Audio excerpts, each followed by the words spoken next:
क्या होगा अगर सबसे हेल्दी माने जाने वाली डाइट ही उन लाखों लोगों के गैस, एसिडिटी, कब्ज और मोटापे की असली वजह हो? ये सच में ये एक ऐसा विचार है जो आज की सारी मान्यताओं को हिलाकर रख देता है। बिल्कुल। जरा सोचने वाली बात है कि जिसे आज मल्टीग्रेन कहकर सेहत का सबसे बड़ा खजाना बताया जा रहा है, क्या वो सच में फायदेमंद है?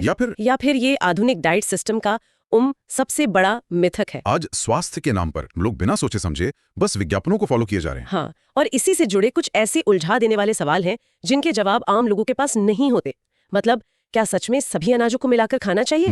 बहुत बड़ा सवाल है। लोहे के तवे पर बनी ये मल्टीग्रेन रोटी कैसे आंतों के लिए जहर बन सकती है? ये तो शायद किसी ने सोचा भी नहीं होगा। और कौन सा अनाज किस शरीर के लिए अमृत है और किसके लिए नुकसानदायक? जो लोग इन गंभीर सवालों के बारे में सोच रहे हैं, उन्हें आज इस गहरी चर्चा में सारे उत्तर मिलने वाले हैं। बिल्कुल मिलने वाले हैं। ओम धन्वंतरिये नमः। नमस्कार। आज decode diseases with science and Ayurveda self care health awareness platform पर इस रियलिटी को डिकोड करेंगे कि क्या मल्टीग्रेन सेहत का खजाना है या मॉडर्न डाइट सिस्टम का सबसे बड़ा मिथक। और इसे हम हवा में नहीं बल्कि साइंस और आयुर्वेद के माध्यम से जड़ तक जाकर सच्चाई को डिकोड करेंगे। और ये डिकोडिंग बहुत जरूरी है क्योंकि हम आज हवा में बात नहीं करेंगे। हमारा आधार है आयुर्वेद, आहार संहिता और विज्ञान के कुछ बहुत ही अचूक नियम। पूरी चर्चा एक दिलचस्प कहानी की तरह होने वाली है, जहां हर हिस्सा दूसरे से जुड़ा होगा और एक सस्पेंस बना रहेगा। तो जो लोग इस तरह के और सच को डिकोड करना चाहते हैं, वे आज ही decode diseases with science and Ayurveda channel को सब्सक्राइब कर लें। तो चलिए इस चर्चा की शुरुआत करते हैं। हाँ, शुरुआत करते हैं एक बहुत ही रोचक तथ्य से। इंसान का शरीर कैसे बनता है? जन्म के समय एक बच्चे का वजन मुश्किल से 2-3 किलो होता है। हाँ, 2 या 3 किलो के आसपास। लेकिन वही शरीर देखते देखते 70 किलो तक पहुंच जाता है। शरीर में रस, रक्त, मांस, मेद, अस्थि, मज्जा और शुक्र का निर्माण होता है। और ये सब कैसे बन रहा है? ये कुछ जादू तो है नहीं? वही ना, ये सब हड्डियां खाने या खून पीने से तो नहीं बनता। शरीर का 80 से 90% हिस्सा केवल उस अनाज से बनता है जो रोज खाया जा रहा है। बिल्कुल, जो रोटी हम रोज खा रहे हैं वही अंदर जाकर हड्डी और मज्जा में तब्दील हो रही है। लेकिन यही जो सबसे हैरान करने वाली बात है वो ये है कि आज आधुनिक दुनिया में ये जो मल्टीग्रेन का ट्रेंड चल पड़ा है ना, जैसे मल्टीग्रेन ब्रेड, बिस्किट, आटा, आजकल तो हर जगह यही दिखता है। हाँ, सब मान बैठे हैं कि जितने ज्यादा अनाज मिलाएंगे सेहत उतनी ही अच्छी होगी। इसे एक गणित के फॉर्मूले की तरह देखा जा रहा है। लेकिन विज्ञान तो डाइवर्सिटी यानी विविधता की बात करता है। अक्सर यही बताया जाता है कि अलग अलग अनाजों से अलग अलग विटामिन मिलते हैं। हाँ, बताया तो यही जाता है। तो फिर आयुर्वेद इस मल्टीग्रेन ट्रेंड को मानव स्वास्थ्य के इतिहास की सबसे बड़ी भूल कैसे कह सकता है? देखिए, विटामिन और मिनरल्स का होना एक बात है, हाँ, पर शरीर का उसे सोख पाना, मतलब उसे पचा पाना, बिल्कुल वो एकदम अलग बात है। जब इन अलग अलग प्रकृतियों वाले अनाजों को एक साथ मिला दिया जाता है तो हम शरीर के लिए एक ऐसा उलझा हुआ कोड तैयार कर देते हैं जिसे डिकोड करना पाचन तंत्र के लिए लगभग असंभव हो जाता है। तो यहाँ एक बड़ा सस्पेंस आता है जब इन 7-8 अलग अलग अनाजों को एक साथ मिला दिया जाता है और एक ही साथ पकाया जाता है। तो असल में उस तवे पर क्या घटना घट रही होती है? यहीं पर कुकिंग का वो विज्ञान छुपा है जिसे आज पूरी तरह से नजरअंदाज कर दिया गया है। चलिए इसे खोलकर समझते हैं।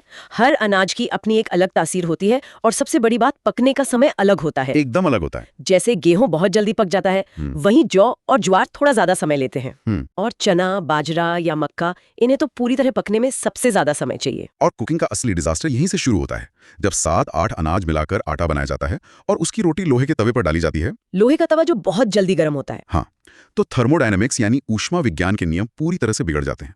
जैसे ही रोटी गर्म तवे पर पड़ती है, सतह का पानी तुरंत सूखने लगता है। तो जो गेहूं का हिस्सा है जिसे कम समय लगता है, वो तो जल्दी से पक जाता है। बिल्कुल, गेहूं पक जाता है, पर जो भारी अनाज है जैसे बाजरा, चना या मक्का, वो अंदर से कच्चे रह जाते हैं। एकदम सही। तेज आंच और लोहे के तवे के कारण रोटी बहुत जल्दी फूल जाती है और इंसान को लगता है कि वो पक गई। वो जो रोटी बीच से फूल जाती है, देखने में अच्छी लगती है, पर अंदर एक बहुत बड़ा धोखा है। हाँ, जब उस फूली हुई रोटी की ऊपरी परत को हटाकर देखेंगे तो अंदर का हिस्सा कच्चे पापड़ जैसा होता है। बाप रे! ये आधा पका और आधा कच्चा आटा जब पेट में जाता है तो ये आयुर्वेद के अनुसार आम विष और क्लेद पैदा करता है। इन शब्दों को थोड़ा गहराई से समझना जरूरी है। ये आम विष और क्लेद, इनका असल मतलब क्या है? आम विष का मतलब है बिना पचा हुआ वो टॉक्सिक पदार्थ जो शरीर में सड़ने लगता है। आधुनिक विज्ञान इसे लीकी गट सिंड्रोम की शुरुआत भी कहता है। और क्लेद? क्लेद का अर्थ है शरीर में पैदा होने वाली एक तरह की अवांछित नमी या सड़न। यही कच्चा आटा गैस, भयंकर एसिडिटी और कब्ज का सबसे बड़ा कारण बनता है। तो पुराने समय में जो मिट्टी के तवे इस्तेमाल होते थे, वो बिल्कुल सुरक्षित थे। मिट्टी का तवा धीरे धीरे गर्म होता है, उसमें छोटे छिद्र होते हैं, धीमी आंच पर अनाज का हर कण पूरी तरह पक जाता था। तो ये बात सिर्फ अनाज की नहीं है, पकाने के तरीके की भी है। लेकिन समस्या सिर्फ तवे तक सीमित नहीं है। बिल्कुल नहीं। यहाँ बात सच में बहुत दिलचस्प हो जाती है। जब ये मल्टीग्रेन पेट के अंदर जाता है तो पाचन यानी डाइजेशन के एंजाइम्स का क्या होता है? पाचन का ये संकट सीधा पेट के रसायनों से जुड़ा है। आमाशय हर अलग अनाज को पचाने के लिए एक खास एंजाइम निकालता है, ताले और चाबी की तरह। तो जब 7-8 अनाज एक साथ पेट में पहुंचते हैं तो क्या पेट को पता नहीं चलता कि कौन सा एंजाइम छोड़ना है? पेट बुरी तरह कंफ्यूज हो जाता है। सारे अलग अलग एंजाइम एक ही समय पर एक साथ निकल पड़ते हैं। मतलब एक भारी ट्रैफिक जैम लग जाता है। बिल्कुल, जैसे एक छोटे से चौराहे पर हर दिशा से गाड़ियां एक साथ आ जाएं। एक एंजाइम दूसरे के काम में बाधा डालता है। तो इसका नतीजा ये होता है कि भोजन का पूरा पाचन वहीं रुक जाता है हाँ, जो खाना ताकत देने के लिए खाया गया था वो पेट में ही फंस गया। और आंतों में उसका फर्मेंटेशन होने लगता है, यानी वो सड़ने लगता है। सही कहा। शुरुआत में ये सिर्फ हल्की गैस या सीने में जलन लगती है, पर लंबे समय में ये आंतों को नुकसान पहुंचाता है। इसीलिए आयुर्वेद कहता है कि एक समय में एक ही अनाज खाना चाहिए, ताकि पेट उसे बिना किसी एंजाइम ट्रैफिक जैम के शांति से पचा सके। बिल्कुल। तो इन सब का आखिर क्या मतलब है? अगर मल्टीग्रेन गलत है तो सही अनाज कैसे चुना जाए? इसका जवाब प्रकृति के रहस्य में छिपा है। ब्रह्मांड और शरीर दोनों 5 तत्वों से बने हैं: आकाश, वायु, अग्नि, जल और पृथ्वी। तो अनाज का चुनाव किसी विज्ञापन को देख के नहीं, बल्कि अपनी शारीरिक प्रकृति के आधार पर होना चाहिए। एकदम सही। तो चलिए इस प्रकृति वाले हिस्से को थोड़ा सरल भाषा में डिकोड करते हैं। आयुर्वेद इसे 3 हिस्सों में बांटता है: कफ, वात और पित्त। सबसे पहले कफ प्रकृति की बात करें। जिन लोगों का वजन ज्यादा होता है, सुस्ती रहती है, भारीपन रहता है, उनका विज्ञान क्या है? कफ प्रकृति में जल और पृथ्वी तत्व ज्यादा होता है। जैसे मिट्टी में ज्यादा पानी मिल जाए तो वो भारी और चिपचिपी हो जाती है। तो इससे मोटापा और फैटी लिवर जैसी समस्या आती है। हाँ, तो ऐसे लोगों के लिए ऐसा अनाज चुनना जरूरी है जो शरीर से इस नमी को सुखा सके। इसका मतलब इन्हें ठंडे और रुक्ष यानी सूखे अनाज खाने चाहिए। बिल्कुल, गर्मियों में जौ और ज्वार, और सर्दियों में गर्म और रुक्ष अनाज जैसे बाजरा, मक्का और चना। और स्रोत सामग्री में बहुत साफ लिखा है कि कफ प्रकृति वालों को गेहूं का प्रयोग बिल्कुल नहीं करना चाहिए। एकदम नहीं करना चाहिए। गेहूं में पहले से ही जल और पृथ्वी तत्व बहुत ज्यादा होता है। तो ये तो उनके लिए आग में घी डालने जैसा होगा। हाँ, उनका मोटापा और तेजी से बढ़ेगा। लेकिन आयुर्वेद एक बहुत अच्छा समाधान भी देता है। खाना खाते समय अदरक, लहसुन और प्याज का काढ़ा बनाकर उसका एक एक घूंट भोजन के साथ पीना चाहिए। ये एक एक घूंट पीने के पीछे क्या विज्ञान है? एक साथ क्यों नहीं पी सकते? घूंट घूंट पीने से ये आमाशय की जठराग्नि यानी गैस्ट्रिक फायर को धीरे धीरे बढ़ाता है। भारी खाने को तोड़ने में मदद करता है, जिससे फैटी लिवर, दमा और मोटापा जड़ से खत्म होने लगता है। बहुत तार्किक बात है। अब दूसरी प्रकृति पर आते हैं, वात प्रकृति। ये कफ से एकदम अलग है। जो लोग बहुत दुबले पतले होते हैं, गैस की समस्या ज्यादा होती है। हाँ, और मौसम का असर जल्दी होता है। सर्दियों में बहुत सर्दी लगती है। तो इसका संबंध वायु और आकाश तत्व से है। बिल्कुल, इनके शरीर में जल और पृथ्वी तत्व की भारी कमी होती है। हवा की तरह कोई ठहराव नहीं होता। तो फिर इनके लिए डाइट प्लान तो एकदम विपरीत होना चाहिए। हाँ, वात वालों को पूरे साल ऐसे अनाज खाने चाहिए जो ठंडे हों, मधुर हों और जिनमें जल और पृथ्वी भरपूर हों, जैसे कि गेहूं। कमाल की बात है, जो गेहूं कफ वालों के लिए मोटापा बढ़ा रहा था, वो वात वालों के लिए किसी अमृत से कम नहीं है। यही आयुर्वेद का सबसे बड़ा रहस्य है। एक के लिए जहर, दूसरे के लिए संजीवनी। वात वालों को गेहूं के साथ खूब घी, दूध और मलाई भी लेनी चाहिए। ये स्निग्ध आहार है जो शरीर की खुश्की खत्म करता है। इससे उनकी कमजोरी और भयंकर गैस केवल सही अनाज से ही ठीक होने लगती है। अब तीसरी प्रकृति, पित्त प्रकृति। पित्त यानी अग्नि तत्व। शरीर में गर्मी बहुत अधिक होती है। कई बार इंसान ना बहुत मोटा होता है, ना बहुत पतला, पर पेट बाहर आ जाता है, गुस्सा बहुत आता है, एसिडिटी होती है। इन्हें अनाज चुनते समय बहुत सावधानी बरतनी चाहिए, क्योंकि शरीर में पहले से आग लगी है।